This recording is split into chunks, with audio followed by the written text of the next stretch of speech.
আল্লাহ তাআলা সূরাতুল বাকারার 208 নম্বর আয়াতের মধ্যে চমৎকার করে বলেন, ইয়া আইয়ুহাল্লাযীনা আমানু উদখুলু ফিস-সিলমি কাফা।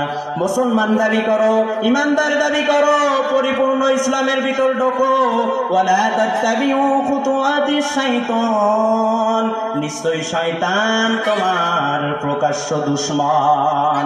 শয়তান চাইবে তোমাকে গানের মঞ্চে নিয়ে যেতে, শয়তান চাইবে তোমাকে জিনা করাতে, শয়তান চাইবে তোমাকে অন্যায় করাতে, শয়তান চাইবে তোমাকে নেফাকি কাজ করাতে, শিরিক বিদআতের কাজ করাতে।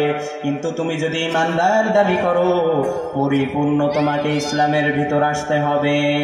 80% ঢুকবেন, আপনি নামাজ পড়েন, সুদ খান, আল্লাহি আল্লাহি আল্লাহি, আপনি এখনো প্রকৃত মুমিন হতে পারেন নাই। নবীজি দিনের পর দিন, এমনও সময় চলে গেছে মাসের পর মাস, তার বাড়িতে চুলা জ্বলে নাই, তার বাড়িতে চুলা জ্বলে নাই, পেটের ভিতর পাথর বেঁধে রেখেছেন, তারপরও হারাম খান নাই। সাহাবা ইকরাম কত কষ্ট করেছে, তারপরও হারাম খান নাই। আর আপনি আমি সাধারণ কোনো একটা বিপদে যদি পড়ে যাই, সুদের দ্বারস্থ হয়ে যায়, আল্লাহর কসম করে বলি রে ভাই, আপনি এখনো প্রকৃত মুমিন হতে পারেন নাই। কারণ